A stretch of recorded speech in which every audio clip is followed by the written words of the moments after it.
de la nation, formés à l'idéal du service national, pour revêtir le nouveau caractère national congolais, conscient de la nécessité et de l'urgence de continuer à la reconstruction et au développement de mon pays, défendre les intérêts supérieurs de la nation, de contribuer au bien-être collectif. 3. Respecter les lois de la République démocratique du Congo, pratiquer les médicaments et obligations civiques. 4. Être un travailleur positif, consciencieux, discipliné, honnête et intègre. Voilà, mesdames, mesdemoiselles et messieurs, c'est une chance, je vous l'avais annoncé depuis le vendredi soir, qu'on aura la dame chance de rencontrer une des personnalités de la République démocratique du Congo, dont je suis le représentant ici pour donner la bonne visibilité de mon pays, conduit par le président Félix Tshisekedi. Le mandat du président Fachi Beton II est encore une fois accompagné par un de ses grands piliers. Le pilier, c'est le service national. Vous nous avez posé beaucoup de questions dernièrement quand nous étions en France pour savoir comment est-ce que ce service national, qu'est-ce qu'il fait, comment est-ce qu'il a été choisi et puis géré par un haut gradé de la République qui maîtrise bien son travail depuis quelques années. Mais ensemble, je vous avais dit dans la conférence dernière que nous allons tous les découvrir par l'interview. Je suis venu le surprendre en plein début de semaine en train de travailler. Et la dame chance que nous avons eue, c'est que nous avons rencontré un des pionniers aussi de la presse congolaise, en la personne de Papa Diana, qui est aussi un fort conseiller en communication, proche du général Kassongo Kabwiki. Donc une double chance encore une fois, de lui montrer, lui qui est ici présent, que la matière était bien assimilée à l'époque. 10 ans après, je le rencontre proche d'une haute personnalité qui fait bien son travail. Rapidement, ils sont assis. Je le vois assis. Bonjour Papa Diana. Bonjour mon général. C'est vraiment vous le général Kassongo Kabwiki? Ah! Mesdames, mesdemoiselles et messieurs, je vais demander à mon camarade de bien le prendre. C'est lui. C'est parmi des personnalités rares, l'oiseau rare de la République. Je l'appelle l'oiseau rare, pourquoi? Parce que quelqu'un qui fait... Ce service national, je peux vous le dire, je l'ai trouvé dans une situation plus que chaotique. Et ici, je profite de l'occasion pour vraiment tirer mon chapeau au général Jean-Pierre Kassongo Kabwiki, qui est le patron de cette institution et qui la dirige de main de maître. C'est un homme très courageux qui très vite a cherché à me voir pour me parler des problèmes auxquels il faisait face au sein de son institution. Je l'appelle l'oiseau rare, pourquoi? Parce que quelqu'un qui fait, les gens qui font très bien leur travail dans un pays, ce sont des oiseaux rares. C'est-à-dire ce sont des gens dont la République a besoin pour certainement valoriser et aider le chef de l'État à bien accomplir son deuxième quinquennat. Général Kassongo Kabwiki, qui est fou, général major, c'est-à-dire major 2 étoiles, quand je dis qui est fou, c'est par rapport à la qualité du travail. Parce que les gens, quand vous parlez autant, ils disent, mais vous êtes en train de lancer trop d'éloges, mais le travail c'est fait déjà moi. Qui êtes vous? Et comment est-ce que vous êtes arrivé? Et tant, c'est 3 volets, même question, service national. Général-major Jean-Pierre Kassongo Kabwiki, comme vous le dites, je suis un officier des forces armées de la République démocratique du Congo. Et je totalise plus ou moins 27 ans de carrière aujourd'hui. J'ai commencé dans les forces armées avec le grade de sous-lieutenant après l'académie militaire, et j'ai gravi tous les échelons, de sous-lieutenant passant par le premier lieutenant, capitaine, major, lieutenant-colonel, colonel full, général de brigade, jusqu'à arriver au grade de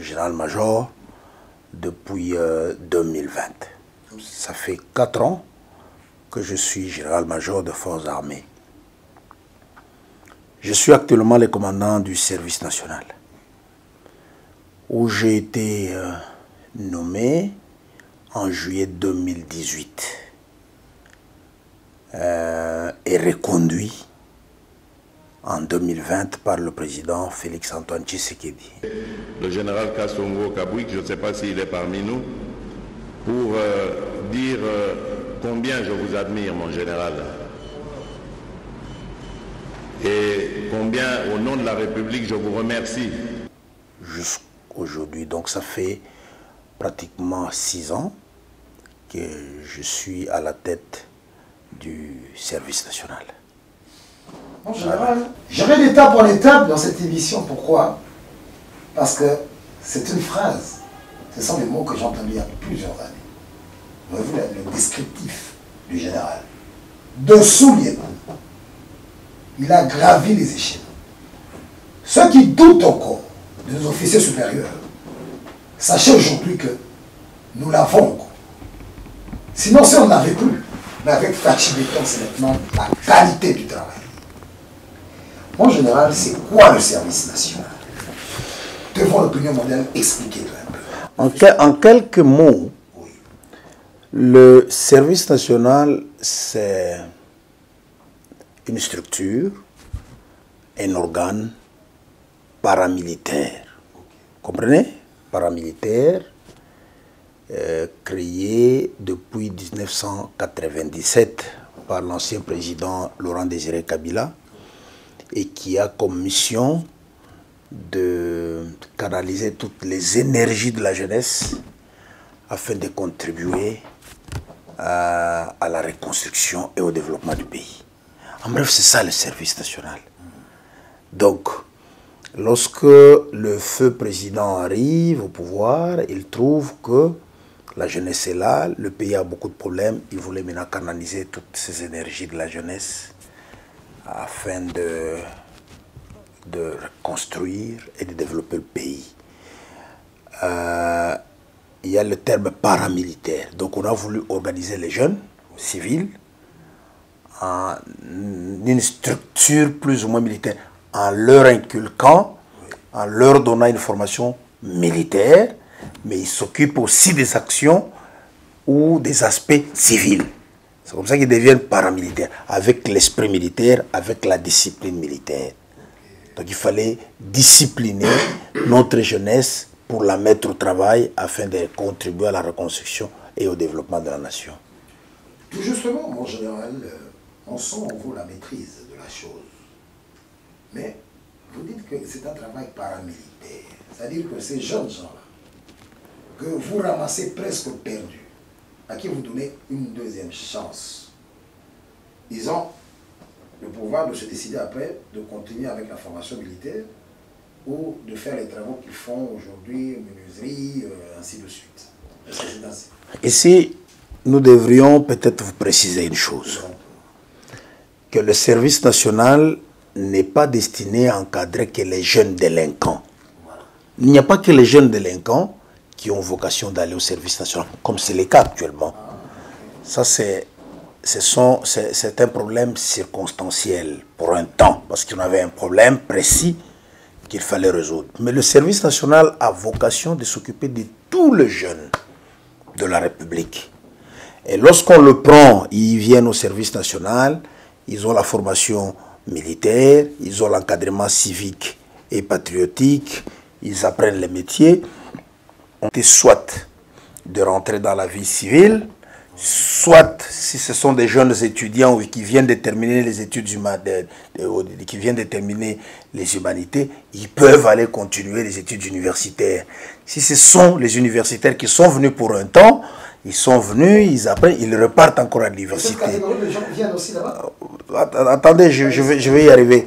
Ou soit il a terminé ses études, il vient, il apprend un métier, il devient un entrepreneur, on les lance dans la vie courante. Ou encore, s'il y a des besoins au niveau du service national en personnel, ils sont retenus au service national. Ça, c'est de manière générale. Mais pour le cas précis, le cas dont question est ici, parce que vous parlez des jeunes qu'on a ramassés, Ce sont ces jeunes-là qui ont causé problème dans différents centres urbains du pays. Ce problème avait, si vous vous rappelez bien, des années antérieures, le gouvernement successif avait tenté de régler ce problème de manière peut-être pas très bonne. Je ne veux pas entrer là, je ne veux pas revenir là-dessus. Mais l'actuel président de la République, Félix-Antoine Tshisekedi, lorsqu'il arrive au pouvoir, il trouve que le problème demeure et il décide que ça devait se faire autrement. Il dit, il donne instruction au service national, prenez-moi ces jeunes, allez les encadrer, et puis on fera des bâtisseurs de la nation. C'est comme ça qu'on les a pris, ils vont au service national, 6 mois durant, ils ont la formation militaire. La formation militaire de base, ils l'ont. Et même le règlement militaire, parce qu'il faut les discipliner. Vous-même, vous comprenez que notre jeunesse sans discipline, on ne sait rien faire. Dans l'armée, on dit, la discipline, c'est la mère des armées. Parce que nous avons besoin d'une jeunesse qui est consciente, qui est obéissante, qui aime le pays. Après la formation militaire, nous allons dans ce qu'on appelle l'encadrement civique et patriotique. Et bien d'autres cours qu'ils apprennent, notamment le secourisme, l'environnement et tout ça. Ils apprennent. Là, nous voulons renforcer leur esprit de patriotisme et de civisme. Nous avons compris, le président a compris, il a constaté qu'il y a un manque de civisme, un manque de patriotisme parmi notre jeunesse, si pas parmi les Congolais. Il a dit qu'il faut qu'on renforce ça. Donc après la formation militaire, c'est l'encadrement civique et patriotique qui aiment leur pays, qui se disponibilisent à servir leur pays. Ensemble avec cette discipline militaire et le patriotisme, le nationalisme, on a des Congolais conscients, qui sont conscients des enjeux du pays et des difficultés que le pays est en train de rencontrer. Nous allons maintenant leur apprendre un métier, ce qu'on appelle la professionnalisation. Il y a une panoplie d'activités que nous voulons leur apprendre.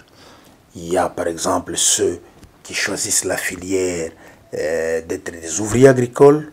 Il y en a qui choisissent la filière de faire la mécanisation agricole. C'est une spécialité qu'on ne trouve pas dans nos universités. Parce que là, nous sommes à Kanyamakase, c'est dans une vaste ferme. Ils le font. Il y en a qui vont à l'élevage, parce qu'on a ouvert une filière de l'élevage. Il y en a qui vont faire la menuiserie. Il y en a qui vont faire la construction. Et plusieurs autres départements, ils sont là-bas, ils sont formés pour qu'ils soient utiles à la nation. Pour le cas de ces jeunes, le président de la République, Félix-Antoine Tshisekedi, commandant suprême, a décidé que ceux-là, ils ne rentrent plus dans leur vie, dans leur ancienne vie, ils restent au service national comme agents du service national. Ils sont engagés, ils ont leur numéro matricule, commencent à toucher un salaire. Ils sont organisés. Donc ce sont des unités, comme vous voyez les unités des forces armées ou de la police, ils sont organisés en régiment, en bataillon, en compagnie. Armée aussi?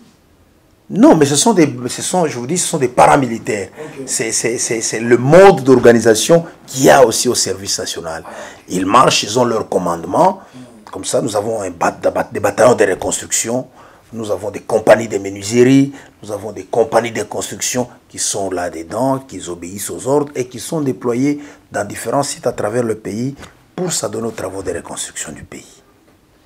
En général, ceux qui vont prendre une formation à l'étranger, par exemple, comment vous faites? Ils vont après leur formation, vous les orientez?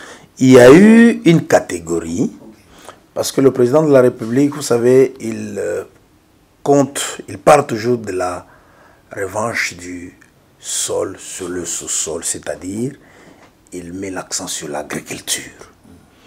Et au service national, pour l'instant, je pourrais dire, nous sommes l'une des plus grandes fermes de la République. On a développé l'agriculture ensemble avec ses bâtisseurs. Dans cette perspective, on est en train d'évaluer la situation et on a compris qu'on allait être buté à certaines difficultés logistiques, notamment l'acheminement des intrants vers les centres de production, parce que nous avons plusieurs centres de production, où il faut amener les engrais, il faut amener la sémence, il faut amener les carburants. Donc pour amener, il y avait un problème. Pour évacuer les produits, la production vers les grands centres de consommation, il y avait un autre problème. qu'est-ce qu'il fallait faire? Il a trouvé une solution. Il a dit non, j'ai une solution. Je vais donner au service national des trains, des locomotives avec wagons, donc des trains pimpants neufs à donner au service national. Il a acheté, il a mis à la disposition du service national. Ça existe, c'est déjà opérationnel. Alors, pour anticiper, nous avons proposé, comme le matériel est déjà en commande, il faudra déjà que nous ayons notre propre personnel qui va les utiliser. Donc, les conducteurs, les machinistes, les mécaniciens et tout et tout. Il a autorisé. Et nous avons pris jeunes, nous avons choisi parmi les bâtisseurs qui étaient qu'on appelait Koulouna, on a choisi 20 d'entre eux. Parce que parmi eux, on a trouvé des licenciés, des gradués, des diplômés. Donc il y a des techniciens parmi eux. On a passé un concours, on a pris 20 d'entre eux. Ils sont partis en Afrique du Sud pour suivre une formation. Ils sont arrivés là-bas, ils ont étonné, ils ont épaté tout le monde. Ils ont eu des meilleures cotes possibles dans une... Ils sont allés dans la meilleure école de chemin de fer d'Afrique. Ils ont suivi la formation, ils ont eu de brevets, ils sont rentrés au pays, ils sont basés à Lubumbashi. Nos trains, nous les utilisons comme conducteurs, comme machinistes, assistants. Avant qu'on leur laisse, c'est comme un pilote, hein, il ne termine pas la formation aujourd'hui et on lui donne l'avion pour être commandant. Bon, il est, comment on les appelle, copilote. Ils sont utilisés comme des copilotes le temps de raffermir les enseignements qu'ils ont reçus. Ils sont basés à Lubumbashi, là où il y a nos trains. Ils font Lubumbashi, ils vont jusque dans les Kassai, ils vont à Kanyamakasi, c'est avec nos wagons, avec nos trains. Ils acheminent les intrants agricoles et bientôt, parce que nous sommes en pleine récolte, ils vont commencer à évacuer les produits qui viennent là où il y a les chemins de fer. Parce que le chemin de fer quitte Lubumbashi jusqu'à Ilebo, passant par Kananga, passant par Ilebo, passant par Moika, passant par Monedito, passant par Kamina, passant par Luena, ainsi de suite.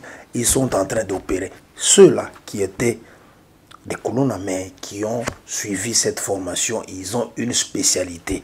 Donc le président de la République a beaucoup investi dans la formation de l'homme, de ces jeunes, dans la transformation de ces jeunes-là. Puisque vous en parlez, mon général, je demanderais quand même qu'on nous lance cette image aussi. On a vu le président de la République, Félix Antoine Tshisekedi Tshilombo, le président de mon pays, dont je suis totalement fier parce qu'il y a beaucoup d'innovation. Pour ceux qui n'aiment pas chercher à apprendre et connaître, vous serez toujours éternellement avec. Mais au moins celui-là, le jour où il va quitter ce pays, il pourra quitter la tête haute. En général, on a vu vous féliciter devant tant de généraux. Dans ces images que nous venons de suivre, il vous a félicité. Pour vous, ça vous a fait quoi? Ça vous a rendu orgueilleux, fier, ou ça vous encourage à faire plus encore? Le général Kassongo Kabouik, je ne sais pas s'il est parmi nous, pour dire combien je vous admire, mon général, et combien, au nom de la République, je vous remercie pour tout ce que vous faites. Je resterai toujours attentif. C'est vrai, c'était des encouragements. Il avait dit recevoir les encouragements de la nation tout entière. C'était des encouragements, mais c'était aussi une interpellation. Oui, c'est pas l'objet de m'enorgueillir. C'est une interpellation pour dire il y a encore du travail pour ce pays. Il faut encore qu'on fasse plus. Si vous comparez les services nationaux à l'époque où ils nous avaient félicités, je crois que c'était en 2020, oui. 4 ans après, vous voyez le volume du travail que nous avons fait. Et nous disons que ce n'est toujours pas assez. C'est une interpellation pour nous.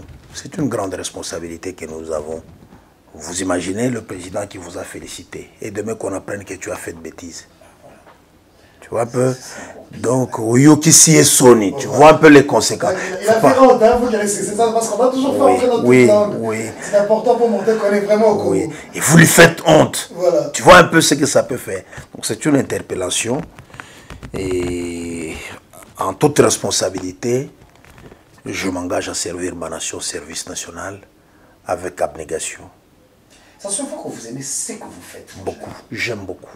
Parce que j'aime mon pays. Il y a trop de sacrifices. Vous mouillez le maillot. Parce que j'ai vu une image, par exemple, je vous vois monter. On voit un contingent des inciviques. Là, ils sont encore acquis, là. Je ne parle pas quand ils sont travaillés. Ils pouvaient faire des petites pleurer, les familles pouvaient pleurer. Pourquoi? Vous êtes celui qui sèche les larmes des familles, des gens qui croient que leurs enfants vont mourir. Ils peuvent être à la police. Ils sont en train de pleurer avec leur famille. Mais quand vous entrez, le sourire revient. C'est dû à quoi ça? Vous savez, lorsqu'on avait pris la première vague, le 4 novembre 2020, eux-mêmes déjà le bâtisseur, beaucoup avaient pleuré parce que pensant qu'ils étaient envoyés à la mort. Les familles également. Malgré eux-mêmes donnent la mort aussi quand ils font leur vie. Ouais. Les familles également. Il y avait beaucoup de doutes même dans la communauté nationale. Les gens se disaient, oh, où est-ce qu'ils vont aller? Les gens ne donnaient pas la moindre chance de réussir. Déjà dès le premier jour, que les instructions que nous avons reçues, nous, de la part du président de la République, chef de l'État, Félix-Antoine Tshisekedi, c'est d'encadrer ces gens. Ce n'est pas d'aller les tuer, d'aller les faire souffrir. Ils étaient partis à Kanyamakasese, premier, deuxième, troisième contingent. Quelques temps après, il y avait une ébullition ici, même dans la capitale. On a suivi les politiciens s'agiter, faire des déclarations contre le service national, contre le président de la République. Non, voilà. Il y en a qui, dans tous les sens. Et les organisations de défense des droits de l'homme qui défilaient ici tout le temps, qui pensaient qu'on cachait des choses. Non, il fallait qu'on montre. Ils sont partis où il y avait trop de contrôle. Nous étions sereins. Nous avions dit, nous sommes confiants. Le travail que nous faisons, nous le faisons pour la nation. Ce sont des jeunes Congolais qui, à un moment donné de leur vie, ils ont Bonginzela. Et donc, le gouvernement, le président de la République a décidé de leur donner une nouvelle chance.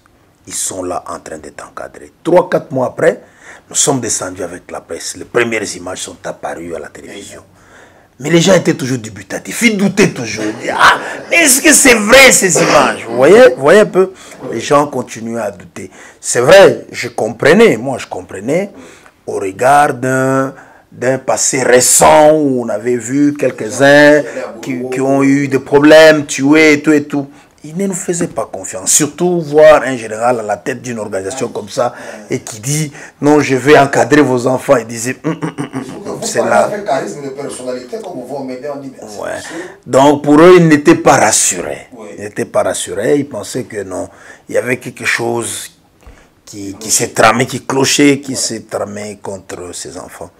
Et ce n'est qu'après, lorsque le premier bataillon, le deuxième bataillon, ils ont terminé la formation, on a commencé à voir les images que les gens petit à petit ont commencé à croire, à nous faire confiance. C'est comme ça que vous allez voir les vagues qui partent récemment. Ils n'ont plus, ces vagues, ces enfants n'ont plus la même attitude, pleurant et tout. Ils disent ok, nous allons travailler, on va revenir, on va travailler pour le pays. Ils sont plus ou moins rassurés. Pour dire, le président de la République, c'est un homme de parole. Quand il dit quelque chose, il accomplit. Nous, au service national, tout ce qu'il nous dit, il le réalise, il l'accomplit. Mon général, une petite anecdote. Il y a quelqu'un qui m'a posé cette question. Il dit, si vous avez la dame chance d'interviewer le général, dites-lui, posez-lui cette question. Pourquoi quand il se bat, il transforme ces civiques-là en civiques, avant qu'il réintègre la société pour rendre service, être utile, pourquoi il n'y a pas une séance de prière où il demande pardon? Parce qu'ils ont fait du mal aux gens. Je vous donne un exemple simple. Ça me concerne moi personnellement. J'étais dans un quartier périphérique de Kinshasa, il y a un mois et demi, en revenant de Paris. Voilà, ce sont deux. Mais c'est ce type qui m'a fait ça, il est dans la vague qui est parti derrière moi. Celui-là reviendra après 5 ans, mais je ne serai pas totalement cicatrisé. Dans l'exercice de mon métier, je me suis fait. Cette personne, ma femme qui a vu comment je pleurais, qu'est-ce qu'elle garde comme image? Quand je me dis que pourquoi le petit Didier là qu'on avait arrêté, qui est parti à la police, je m'étais battu, j'ai demandé au général qu'on le mette dans la vague là pour qu'il devienne. Quelque part, ils ont fait du mal aux gens. Revenir, c'est vrai, ils vont changer. Mais vous n'avez pas intégré quelque chose pour qu'ils se fassent. Déjà, je vais vous dire, oui, pour le mal qu'ils ont fait à la nation et aux citoyens, ils le payent. Voilà Ils font beaucoup de choses au profit de la nation. Ils font de bancs, ils construisent des écoles, ils produisent, ils les payent d'une manière ou d'une autre. Mais je ne dirais pas qu'il fallait qu'il y ait une séance publique où ils vont demander pardon. Non, nous ne sommes pas une église. Bien que je sois chrétien, ce n'est prévu nulle part que c'est comme ça qu'ils devaient le faire. Moi, je suis chrétien, un fervent chrétien. Mais nous ne sommes pas dans une église où ils viendront s'agenouiller pour demander pardon. Ce n'est prévu nulle part.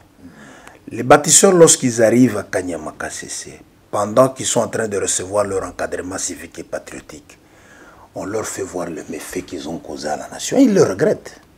Déjà, eux-mêmes, lorsqu'ils le regrettent, ils changent. C'est une confession, c'est un pardon. Nous avons des aumôniers maintenant, ceux-là qui ont des cas particuliers. Nous avons des aumôniers au sein du centre. Ils vont à l'église aussi, ils prient, ils font des confessions. Et ça, c'est dans le cadre du centre. Mais les amener devant la nation tout entière, c'est comme les humilier. Et ce n'est prévu nulle part dans l'armée. Ce n'est prévu nulle part dans l'armée. Mais aussi, il n'est pas dit que tout bâtisseur qui est parti de Kinshasa reviendra à Kinshasa. Il y a plusieurs bataillons, plusieurs contingents qui étaient partis d'ici, qui ne sont jamais rentrés ici. Ils ont accepté de travailler, ils sont déployés dans le Katanga, ils sont déployés dans le Kasaï, ailleurs. Ils sont à Kamina, ils sont à Lubumbashi, ils sont à Koro à Manono, ils sont à Kananga, ils sont à Mbujimaï, ils sont à Chilenge. C'est là qu'ils sont. Ils sont comme militaires, ils terminent la formation. Ce n'est pas à eux de choisir où ils vont aller. Ce que vous avez vu venir ici, il n'y a que peut-être 15 ou 20% qui étaient partis de Kinshasa. Tout le reste, ils viennent d'ailleurs. Ils viennent de Kananga, ils viennent de Lubumbashi, ils viennent de Kolwezi, ils viennent de Grand Bandundu. On les a brassés, ils sont venus à Kinshasa. En bons citoyens, ils sont en train d'accomplir convenablement leur mission. Parce qu'aucune question ne vous semble difficile. C'est comme quelqu'un qui maîtrise bien. Vous maîtrisez devant votre secteur. Mais moi, général, quelle est la fin de tout ça? Quelle est la fin de tout ça? Il n'y aura pas de fin. Tant que le Congo existera, tant que la jeunesse existera, tant que le service national existera, ça sera perpétuel. Parce que la mission, c'est d'inculquer des bonnes valeurs morales et patriotiques à notre jeunesse. Tu sais, nous avons un très sérieux problème ici dans ce pays. Toi, tu vis ici à Kinshasa, c'est l'inversion des valeurs. Où les gens, ils disent chance et lokopamba. Vous savez ce que cela signifie? Sans travailler, je peux gagner la vie. Est-ce qu'on peut gagner la vie sans travailler? Vous rencontrez quelqu'un qui vous dit mais il ne travaille pas. Il faut remettre nos jeunes, il faut remettre en eux la notion du travail. Qu'on gagne la vie par le travail. Il faut enlever de leur tête la culture de la facilité. Au Koiba, au Kozouakisi. Il faut travailler pour gagner sa vie. Ça, c'est de un. De deux, la notion même de l'amour du pays, des institutions, ça n'existe pas. Dans ces pays, vous voyez des jeunes insulter leur président. Au nom de la démocratie. Non! Non! Parce que vous êtes de l'opposition. Non, ça ne peut pas se faire. Même dans la Bible, il nous est recommandé d'aimer nos dirigeants. Déjà, vous voyez quelqu'un qui est à bas âge, il insulte les dirigeants du pays. C'est un problème. Comment il va servir le pays lorsqu'il est en train d'insulter les dirigeants? À quelque niveau qu'il soit. Vous avez dans ce pays des gens qui vous déclarent devant la télévision qui vous déclarent que notre pays, on en a marre, qu'on vende seulement le pays. Jusqu'à ce point-là, on peut rigoler. Mais vous savez quel message il donne aux autres. Et ces messieurs-là, lorsqu'ils se retrouvent devant les ennemis du pays, on lui propose un peu d'argent. Il vend le pays. Nous souffrons nous-mêmes. Nous créons notre souffrance nous-mêmes. Le pays, il est nôtre. Mais si la jeunesse d'aujourd'hui qui va être responsable demain, c'est comme ça qu'elle le réfléchit. Croyez-vous que lorsqu'il a la chance demain de devenir ministre, il va se consacrer pour la nation? Non. Parce que déjà dans sa tête, il a grandi. Le nationalisme, ça n'existe pas. Le patriotisme, ça n'existe pas. Et le service national, c'est le meilleur endroit. Et pourquoi vous ne créez pas une école de changement de mentalité, spéciale école? Vous avez déjà suivi les serments du bâtisseur? Non. On va vous les donner. C'est la réponse à cette question-là. Okay. Nous inculquons ça dans la tête du bâtisseur. On va vous les donner. Et même les images, on va vous les donner. Vous allez suivre la télévision. C'est que nous apprenons à ces gens. dans le serment du bâtisseur, vous serez émus. Et si tous les jeunes arrivaient un jour à intérioriser, à mettre en pratique les serments du bâtisseur, je crois que ça sera un grand bond qu'on aura fait vers le nationalisme et le patriotisme dans notre pays. On aura cette branche du serment du bâtisseur parce que nous, si vous êtes un bon journaliste, que vous soyez même local, parce que nous étions tous local, mais nous restons amoureux comme la du général du pays. Nous devons avoir, c'est-à-dire même dans les génériques de votre émission, mettre ça, le serment du bâtisseur. Nous devons vulgariser ça, parce que nous, ça va de génération en génération. Et là, je veux rejoindre l'autorité, je veux rejoindre le général Kabouik en disant que c'est important de respecter les autorités du pays. Ça, je l'ai dit. Aujourd'hui, vous dites que non.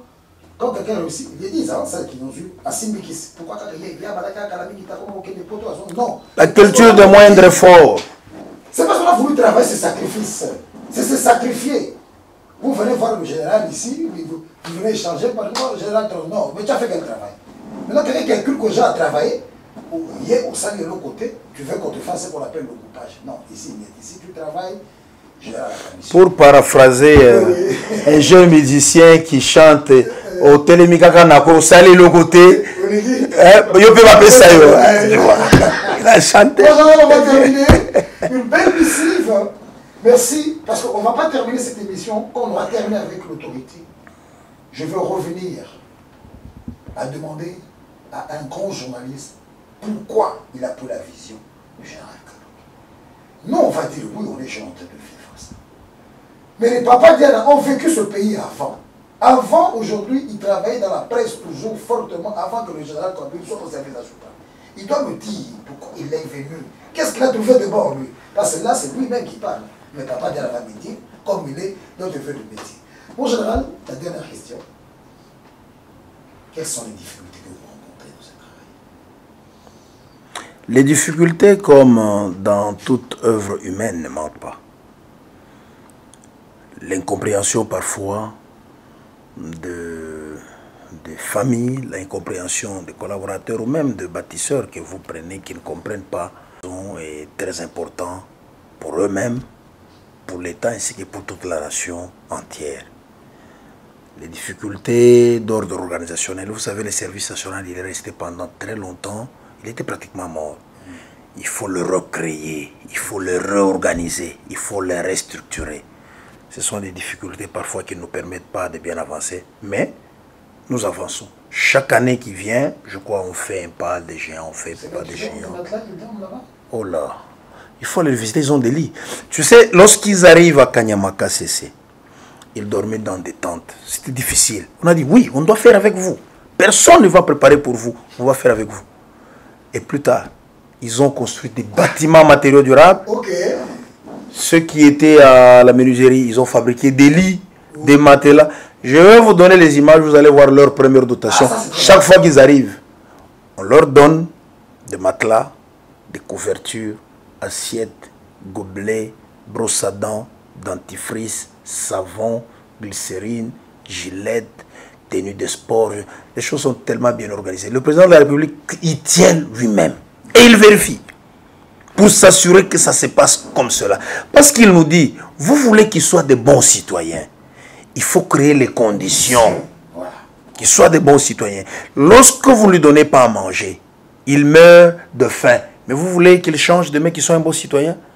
Vous allez les interviewer, ils vont vous dire que depuis leur premier jour au service national, ils n'ont jamais passé un seul jour sans manger. Ils mangent chaque jour.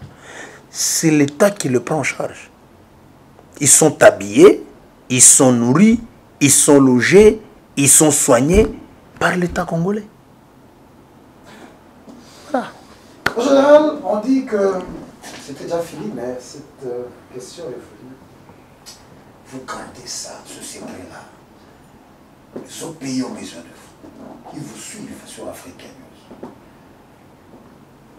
Les gens qui veulent acquérir cette expérience que vous avez, est-ce que la porte est ouverte au service national pour donner ce qu'on connaît déjà, transmettre la matière à d'autres pays? Je crois que nous sommes un pays organisé. En tant que pays organisé, il y a les canaux s'ils ont besoin d'avoir l'expérience du service national, il y a des canons, par exemple, je ne sais pas moi, si c'est un gouvernement, c'est pas les affaires étrangères, si c'est le chef d'État, ils savent comment ils vont faire. Moi, j'appartiens à la République démocratique du Congo. J'ai une hiérarchie. S'il y a des gens qui veulent profiter de l'expérience du service national, ils savent où frapper. S'ils sont d'autres pays, c'est pas vers moi directement. Ils savent, et s'ils ont l'approbation des autorités compétentes, voilà, ils seront les bienvenus. Moi, je n'ai pas de décision à mettre là-dessus. C'était, mesdames, mesdemoiselles et messieurs, le très humble et compétent général-major de la République démocratique du Congo, Jean-Pierre Kassongo Kabwik. Vous savez pourquoi j'aime citer son nom? C'est parce qu'il fait un travail. Vous voyez tout ce qu'il dit, je vais te donner les images. Je vais te donner les images. Toi, tu travailles, tu parles, où sont tes images? J'ai parlé, j'ai fini, à très bientôt. Merci. En général, la porte sera certainement ouverte. Merci parce que j'ai observé les trois, j'ai vu 2 vagues ou 3 partir encore. Et vous impliquez personnellement, regardez qu'ils sont bien partis. On a même vu les pilotes de ces avions-là, parfaitement contents. Il y a une vague qui part de Lubumbashi jeudi. Okay. Si vous avez vos moyens, vous nous suivez. Oui, vous serez bienvenus. Jeudi, nous faisons partir une vague de Lubumbashi. Après là, on ira à Mbandaka, ainsi de suite. Je pense que tous vos messages, toutes vos questions, toutes vos préoccupations ont été entendues. Donc moi, vive la RDC, vive le président Fachi Beta, et même nos frères opposants, avant de parler, appuyez-vous sur des points où il n'y a pas la vérité. Laissez tranquille le service national parce que là-bas, les gens travaillent. Merci beaucoup. C'est moi qui vous remercie.